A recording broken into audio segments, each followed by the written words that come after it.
les amis, bienvenue sur la chaîne de la voyance, de la bienveillance, de l'élégance, de la magie, du respect. J'espère que vous allez bien ce beau mercredi, jour du blabla, jour où on rigole, on s'amuse, enfin, etc., etc., etc. Alors, merci pour vos pouces bleus, vos likes, vos partages et vos abonnements. On va faire une vidéo sur la colère des poltrons. Vous allez voir, je crois qu'on va bien se marrer par rapport à ça. D'accord? Vous verrez dans quelques minutes. Mais avant cela, justement, puisque j'ai parlé des démons et compagnie, donc je vais vous montrer quelque chose, les amis. Comment on fait, à la fois pour se protéger des démons, mais aussi pour reconnaître un démon, d'accord, parce que vous avez le droit de le savoir, et puis j'ai envie de partager ça un peu. On va profiter de ce moment pour apporter quelque peu de connaissances. Alors, en ce qui me concerne, j'utilise toujours une bougie, très très important, parce qu'une bougie a un côté sacrificiel, et bien évidemment c'est excellent pour la protection, la paix, et en toute tranquillité d'esprit. D'autre part, les amis, je vous montre, je l'ai toujours autour du cou. Voilà, hop, c'est un tétragrammaton en argent, je vous l'amène de plus près, voilà, un tétragrammaton que j'ai toujours autour du cou, c'est une protection, je l'utilise dans tous mes rituels. Je vous conseille de vous en procurer un, parce que c'est très très efficace contre tout ce qui est malédiction, choses comme ça, etc., et coétera, d'accord? Alors, si j'arrive à le remettre consciencieusement, voilà, hop, c'est mis. D'autre part, regardez, c'est pas compliqué, je prends un pendule, pardon, excusez-moi, je prends un pendule, d'accord? Dans un deuxième temps, on va essayer, il faut savoir quel est le démon que l'on cherche. Je vous conseille de mettre ici, par exemple, juste en face de vous, la photo de la personne, d'accord? Là, on va pas la montrer, c'est pas la peine. Et j'utilise un encens, un des deux, soit le, voilà, Pagan Magic, d'accord, ou le musc. Pourquoi? Donc, Pagan Magic, ben, vous comprenez pourquoi, c'est pas compliqué. Et le musc, pourquoi? Parce qu'il y a un côté bestial dedans. Et c'est un encens que j'utilise très très souvent pour certains rituels. D'accord? Donc, je vais prendre le musc ici. Je vais aller dans ma lampe, dans ma bougie témoin. D'accord? Je prends, hop. On va le faire brûler, tout simplement. Voilà, comme ça sent très bon le musc, je vous le conseille. Donc, sur la boutique des Studio Shop, vous devriez trouver cela.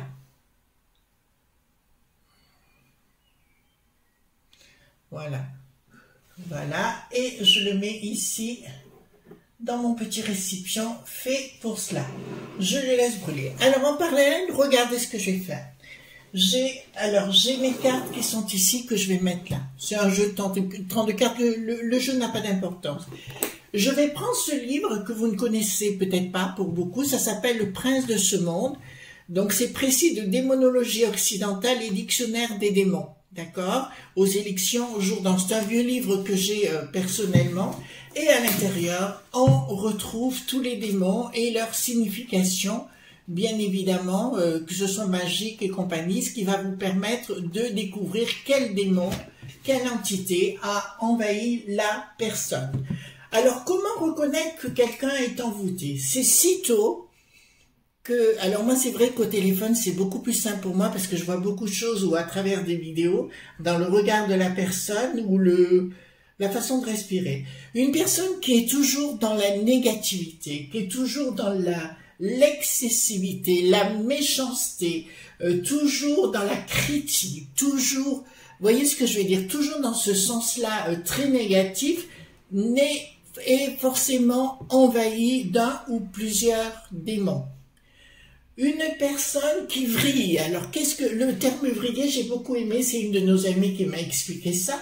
Une personne qui vrille, c'est une personne qui, bon, tout se passe bien, amicale, familiale, ou ce que vous voulez, et qui soudainement, c'est au téléphone en général qu'on le ressent, la personne part en live complet au téléphone, dans des délires de folie, pas des délires rigolades, des délires vraiment d'une folie incroyable, quoi, presque psychopathique. D'accord? Et à ce moment-là, il faut vous poser les bonnes questions. Si dans les semaines qui suivent, ça recommence, alors vous avez une personne qui est envoûtée. Et en général, quand vous la découvrez, celle-ci devient menaçante, à vous faire des menaces. C'est ce qui m'est arrivé ce week-end, où j'ai reçu 3 menaces par texto. C'était des menaces sérieuses à mon égard pour cette personne qui m'a menacée. Donc je les ai gardées, transférées bien sûr à différentes personnes qui la connaissaient également pour leur montrer que je ne racontais pas des carabistouilles. Voilà. Donc, je vais vous montrer avec ce livre comment je procède. Vous voyez, je prends une carte ici. D'accord? Je vais, comme on a beaucoup de démons à l'intérieur, je vais prendre un premier package. Et je pose la question au pendule. Alors, dans ces cas-là, quand on fait le pendule, il faut avoir l'est dans le dos. D'accord? Vous êtes face à l'ouest. Alors, est-ce que cette personne est envoûtée? Le démon est dans ce paquet? Non. D'accord. Ok. Alors, vous voyez, là, je reprends d'ici à ici. Je mets mon petit papier ici et l'autre ici. Hop. Est-ce que le démon qui habite cette personne aujourd'hui est dans ce paquet? Et bien là, ça me répond oui. D'accord? Donc, ce qu'on fait à ce moment-là, on le sait. Donc, on a 2 cartes, donc on sait que c'est entre les 2 cartes. Est-ce qu'il est sur cette page? Est-ce que le démon est sur cette page? Non. Est-ce que le démon, attendez, excusez-moi, je tourne, est sur ces 2 pages? Non. Ouh là là là là. Je vais presque avoir besoin d'un secrétaire. Est-ce que ce démon qui est envahi cette personne est dans cette page? Non. Est-ce qu'il est dans celle-ci? Non. Attendez, alors il ne peut pas être là de toute façon. Est-ce qu'il est là? Non. Ben, en tout cas là non, puisque ce sont des prières. D'accord? Attendez, je vais tourner, excusez, hein, je fais comme je peux. Là, ça ne peut pas être là. D'accord. Ok. On va aller ici. Est-ce qu'il est sur cette page, le démon? Non plus. Est-ce qu'il est sur cette page? Non plus. Est-ce qu'il est sur cette page? Oui. Bon, on va prendre. Vous comprenez ce que je veux dire? Ensuite, est-ce que c'est Abagiron? Non. Est-ce que c'est Abain? Non. Est-ce que c'est Abalam? Voilà. Bon. La personne, maintenant, on sait quel est le démon. Alors, c'est ma méthode à moi, hein, je vous le dis tout de suite. Donc, qui est Abalam? Donc, cette personne est envoûtée, pris par une entité qui s'appelle Abalam, et ça me dit prince des enfers. Il dépend cependant de Paimon et de Bélial. Il est toujours accompagné d'un autre démon, Bélal. Et à 2, ils n'ont d'autre fonction que de servir Paimon. Ces 2 démons qui vont toujours par pair se conjurent exclusivement via un sacrifice ou une libation lors d'une conjuration entre Paimon. Donc, qui me dit d'entrée de jeu que cette personne est obligée de faire des rituels sataniques pour exister. Je vais voir, puisque là, ça nous parle de Bélial. Comme ça, vous savez par la même occasion comment ça fonctionne. Ah, il y a peut-être d'autres livres, hein, c'est pas important. Alors, qui est Bélial? Puisqu'il a un rapport complet, donc c'est Abalam, donc cette personne est envahie par Abalam, démon supérieur, secrétaire d'état de Méphistophèle. Il commande 80 légions ou 24 selon certaines sources. Il est le roi du Nord et le démon du samedi. Ah ben je comprends mieux pourquoi c'est une personne qui fait beaucoup de choses le samedi. Les textes bibliques en parlent comme la personnification de la perdition et de l'impiété. Il serait un démon honoré par les Sidoniens, son étymologie reste floue, vient-elle de Bélium, enfin qu'importe. Donc vous avez compris, Bélial serait le dieu de Sodome, Sodome et Gomorrhe, bien évidemment, porteur de tous les vices, sacrilèges, profanations et hérésies. Salomon l'aurait personnellement emprisonné dans un puits, enfermé dans une bouteille avec les 6666 millions de démons à la solde. Ce seraient les Babyloniens qui l'auraient délivré, d'accord, pour les Esséniens, Bélial à 3 faces, l'impiété, la perdition et l'esprit d'hostilité. Ben, je comprends mieux pourquoi j'ai reçu ces messages de menaces, puisque là, c'était des menaces, et c'est pour ça que j'ai décidé de mettre court tout de suite. J'ai demandé des explications, on a refusé de me répondre, donc j'ai mis fin, d'accord? Il aurait été créé juste après Lucifer. C'est aussi un des principaux anges rebelles, chef des trônes de l'Abylle. Donc Bélial provoque les discordes, l'envie et les amitiés particulières, surtout si celles-ci sont équivoques. Il place le mensonge parmi les plus hautes vertus. Il pousse au sacrilège, aux profanations et aux simonies. Il protège les prêtres défroqués, les hérétiques et les iconoclastes, les blasphémateurs, les apostats, les traîtres, les renégats et les parjures. Tout ce qui est immoral ou amoral est de son ressort. Il tente par l'arrogance et la provocation. Il serait l'inventeur des girons blasphématoires, et de gros mots. Ben, je comprends mieux pourquoi on a besoin de traiter tout le monde d'escrocs et d'escrottes et tout ce qui s'ensuit. D'accord? Voilà, donc c'est un excellent livre, mais vous savez maintenant, si vous voulez, comment vous dirais-je, reconnaître un démon, vous savez comment faire. À ma façon, attention, il y en a peut-être d'autres, mais j'ai ma façon à moi de réaliser les choses. Alors désolé, c'est un peu long, mais au moins vous avez appris quelque chose.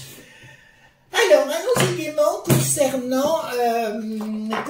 concernant quoi? Ben, concernant justement la colère des poltrons. Alors, les poltrons, c'est bien évidemment les bébés tétés. Vous avez dû voir que le bricaton a recadré la borgnette en lui disant d'arrêter de se mêler de choses qu'il ne regardait pas et de dire des bêtises. Pour paraître, voilà. Oui, je reprends ma voix de Castafiore. Alors, donc, voilà, au moins vous savez faire pour reconnaître un démon, ça existe. Moi, c'est comme ça que je fais. Bon, là, on l'a vite fait, il faudrait aller encore plus en détail, plus approfondir. Et après, on s'en libère. Alors, moi, je suis libérée parce que j'ai mon tétragrammaton. Hein, c'est un des sceaux de Salomon. Je vous encourage, alors il est en argent, je vous encourage vivement à vous en procurer un et vous le portez tout le temps sur vous, il prendra déjà vos énergies. Alors, paf, donc on va aller voir concernant, oui parce qu'apparemment ça va mal encore à l'Assemblée nationale, voyez-vous, ça va vraiment très mal. Voilà. Alors, dites-moi tout ce qui va se passer, parce que vous avez vu par rapport à la réforme, là, ils veulent tout bloquer. Ben non, vous ne voterez pas, on ne veut pas que vous votiez. Ben non, on est en dictat. Alors donc, apparemment, entre eux, ça ne va plus. Hein. Voilà, puis il faut arrêter, quoi. Moi, ça me fait rire hein, quand on dit par rapport à certaines personnes. Alors, je n'aime pas faire de la politique comme ça, mais où il était Mitterrand pendant la guerre. Il n'était pas Vichy, non, des fois? Et les cocos, ils étaient où hein? Voilà. Alors, dites-moi, concernant la colère des poltrons, puisqu'ils sont au service et à la solde de l'autre truffe, d'accord? Dites-moi, qu'est-ce que vous pourrez me dire par rapport à cela? Qu'on s'amuse un petit peu. Hein? J'ai repris l'hystérique, je l'appelle maintenant, le truc des mystères, là, voilà. Donc, je l'aime bien, le truc, le tarot, excusez-moi. D'accord? En tout cas, merci pour tous vos messages, vos soutiens. Vous savez, de toute façon, vous inquiétez pas, c'est tout transféré, hein. Voilà. Moi, je me salue pas les doigts. du tout. Donc, voilà. Hop. Allons-y gaiement.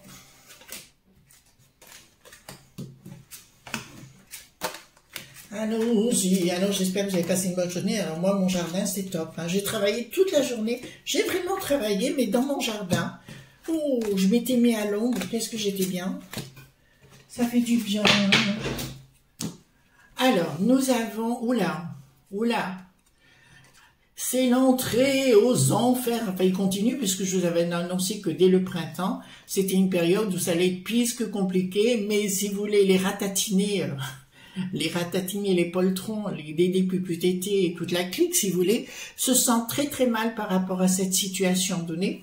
D'accord? Ils se sentent véritablement mal par rapport à cette... ils essayent de se faire des embrassades, vous voyez, c'est comme c'est comme une meuf avec une nana, si vous voulez, avec un poisson rouge.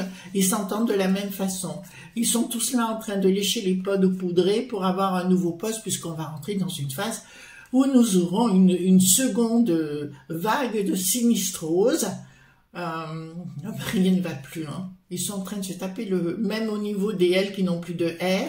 C'est une histoire de fou. Ils sont rentrés dans un état hystérique où non seulement on voit qu'ils nous prennent vraiment pour des sgegs, hein, si vous voulez.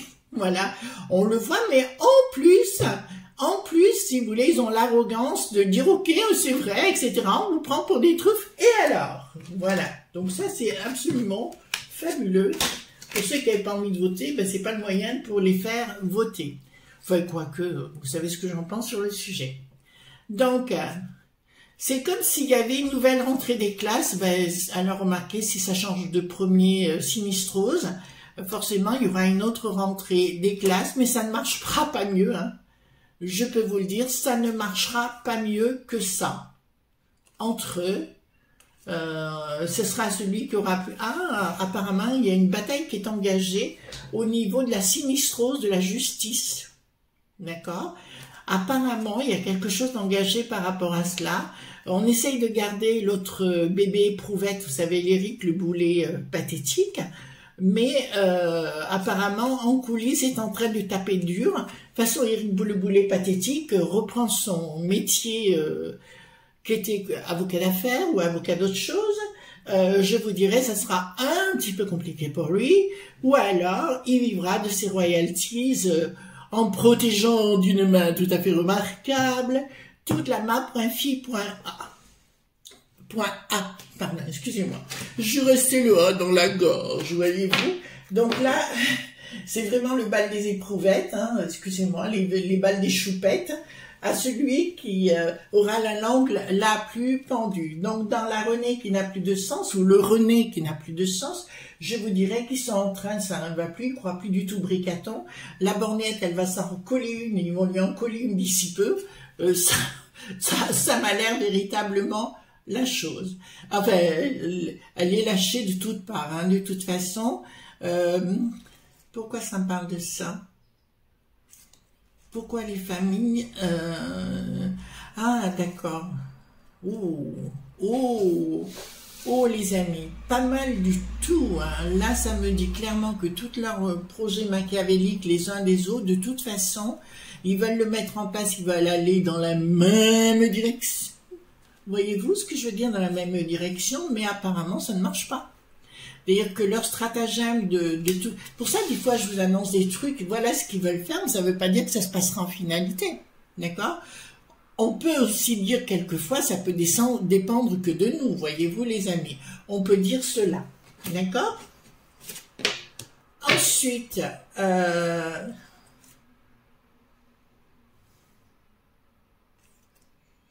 donc là, il y a bien une histoire. Alors, ça concerne la Renée qui n'a plus de sens. Justement, c'est au niveau global.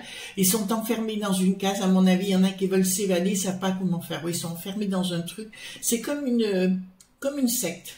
De la même façon, ils sont enfermés dedans, ils ne savent pas comment sortir actuellement.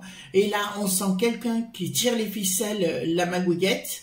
D'accord, il y a vraiment des gens qui sont au-dessus pour tenter de tirer la manivelle vers le haut. Il y a des gens qui se sentent trop à l'étroit, trop coincés. Il y a une envie folle de foutre le camp et d'en terminer avec ses poltrons. Et là, il n'y a pas une prise. Ils vont se demander comment ils vont faire pour rassembler les troupes. Mais là, à mon avis, c'est pas bon du tout. D'accord, ils se posent la question comment ils vont rassembler les troupes, tout simplement, d'accord, qui veulent dire véritablement qui va lire véritablement.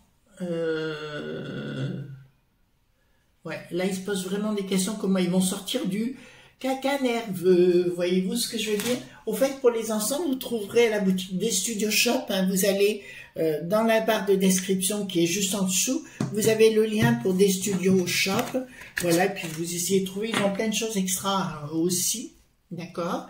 Mais pour moi, c'est une très très bonne boutique. Ensuite, nous aurons donc la communication. Apparemment, la communication ne passe plus au sein de ceux qui sont à la tête de cette Renée qui n'a plus de sens. Ça ne passe plus. Ils essayent de mettre du contrôle et de l'ordre au sein de leur, j'allais dire, fumis pointerie. Voyez-vous ce que je veux dire? D'accord, c'est une histoire de pognon. Ah ouais, d'accord. D'accord. Ouais, ben là, rien ne va plus, hein. Je veux dire, il y a des trahisons à tout va.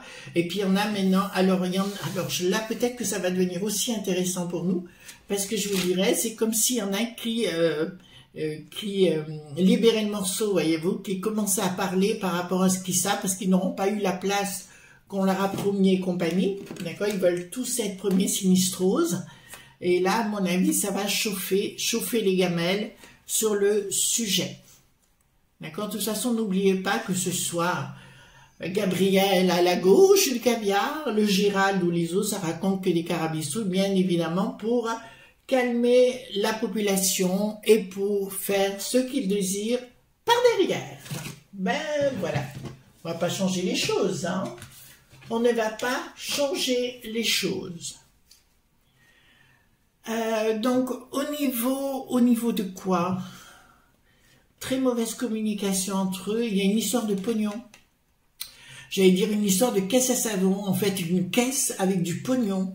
On avait découvert à la Renée qui n'avait plus de sens. Je ne sais pas si vous vous rappelez du temps du des problèmes de pan-pan, vous savez, dans les locaux. D'ailleurs, on n'en a plus jamais entendu parler de cette histoire. D'accord? Pourquoi des pan-pans? Voilà. Donc, ben là, c'est pareil, il y a une caisse. Une caisse qui n'est pas encore dévoilée, qui est sous secret, mais qui le sera. Donc, parce que il y a des gens qui vont vouloir, tout le monde va vouloir récupérer cette caisse, une caisse bourrée de l'or, monseigneur, et tout ce qui s'ensuit. D'accord? Donc ça, je vous dis, c'est clair. Ensuite, nous avons ici, donc, au sein de la Renée qui n'a plus de sens, les dés puputétés et ne s'entendent plus, il n'y a aucun triomphe pour eux à en devenir, je vous l'annonce quand même, d'accord? Au niveau local, c'est-à-dire que tout ce qui est mairie local des puputétés, voilà, ça risque d'être très très compliqué pour eux à l'avenir. Changement, pourquoi là? Changement radical par rapport à de nouveaux projets. Ben écoutez, pour moi, si vous voulez, j'ai d'autres... comme des dédés puputétés, qui allaient virer leur cutie à droite, à gauche, à l'extrême droite, à l'extrême gauche, enfin comme vous voulez, d'accord, qui allaient sortir de ce mouvement et commencer à faire des tractations, d'accord, vous l'entendez bien, à faire des tractations avec d'autres partis, d'accord, là c'est en cours, actuellement c'est en cours, là c'est clair. Alors ici nous avons bon, c'est l'amant, mais quelque part, ouais, ben, exactement. Ils se font tous la cour, les bisounours, voyez-vous, avant le résultat de l'arrivée de la course des sinistroses. Ils se font des mamours actuellement. Je veux ceci, je veux celle-là. Bon, ben, rien ne va plus, hein. D'accord, dans l'univers de Bricaton, de toute façon, ça va être, comment on dirait, couillonnade sur couillonnade. D'accord? Vous comprenez ce que je suis en train de vous dire. Voilà. Pour moi, il y aura des problèmes de toute façon, tout azimut, d'incompréhension. Pour Bricaton, ça va être compliqué à gérer tout ça. Et en fait, il s'en fout, quoi. Il s'en fout littéralement. De toute façon, la borgnette va se ramasser des nions. Hein. C'est pas fini, cette histoire des enfants. Hein. Je vous le dis quand même. Il va véritablement se prendre des nions. Ouh! Ouh! Regardez! Ça explose, la choucroute! Donc, ils vont penser qu'ils vont bien, mais à un moment donné, tout va exploser. Hein. Plus rien n'ira au sein de la maison Renée qui n'a plus de sens. et nous serons dans la colère. Donc il y a bien une colère en devenir qui a déjà commencé, mais c'est pas fini. Entre eux, ils ne s'entendront même pas du tout sur le sujet. Donc là, c'est clair. Une désunion. Problème de pognon. Alors apparemment, il y a beaucoup de gens qui sont dans les lob.bi, dans CDD, PPTT, que ce soit ici ou à la peste aux étoiles. D'accord, ils vont vouloir récupérer leur pognon, puisque là, ça le dit clairement. Et ils vont avoir une espèce de... Je peux pas. Ils vont tenter de communiquer, puis ça passera pas, et puis on leur dira ferme ta boîte à fromage et compagnie. Et là, je vous dirais que ça risque d'être véritablement compliqué pour eux. Eh ben, que veut le peuple, les amis? C'est ça hein, qu'on veut. Voilà. Alors, au niveau professionnel... Mais je dirais, parce que j'ai aussi quelque chose, bon, il y aura une forme d'inaction même avec le prochain qui arrivera. On lui dira, tu fermeras ta boîte à fromage, c'est le cas de le dire, tu sens trop mauvais, parce que de toute façon, il sera aux ordres, il n'aura rien à dire sur le sujet. Voilà, écrase-toi, voilà, c'est comme ça. Donc, fini pour la borgnette, là ça me l'annonce. Qu'est-ce qu'il y a là ici? C'est fini pour la borgnette. Et puis alors là, avec perte et fracas, il y aura une... on la rappellera plus. Hein. Je vous le dis, elle restera... elle ira directement peut-être à retraite, je sais pas, ou s'occuper d'une association bien payée. Voyez-vous ce que je veux dire sur le sujet? Et là, donc, une communication difficile, une tentative de sortie de tout ce marasme au niveau Popo Lilith, mais je vous dirais que ça ne marchera pas. Voilà la finalité par rapport à ça. Donc, bien des moments de plaisir, je vous le dirai les amis, concernant ce marasme. Je pense que dans l'Assemblée dite nationale, voilà, ça, ça va coincer Simone. Voilà les amis ce qu'on pouvait dire. Donc retenez bien comment j'ai fait pour déterminer la notion du démon qui est sur la personne. Vous pouvez le faire vous-même, d'accord? Alors, dans le rituel que je vous ai montré il y a 2 jours, avec le Liban, le Liban, le benjoin et la myrrhe, vous pouvez rajouter aussi à l'intérieur, les amis, alors pas une mèche, mais un cheveu ou 2. Vous savez, quand vous brossez les cheveux, il y a toujours des cheveux qui restent. Vous prenez 1 ou 2 cheveux, puis vous le mettez dedans. D'accord? Vous ne vous posez pas la question si vous faites un rituel pour vous, votre famille ou vos amis, vous le faites pour vous. Et le reste viendra tout seul. D'accord? Enfin, je suis contente parce que je vous montre 2, 3 petites choses, comment on arrive à déterminer un démon et voilà. D'accord? Et après, comme ça, on peut mieux lutter. Bon, maintenant, je sais le nom de ce démon vis-à-vis de cette personne. Je vais pouvoir le contrecarrer à ma façon. D'accord? Voilà, je vous souhaite une bonne journée. Écoutez, on se retrouve demain pour d'autres aventures. Bye bye, bisous.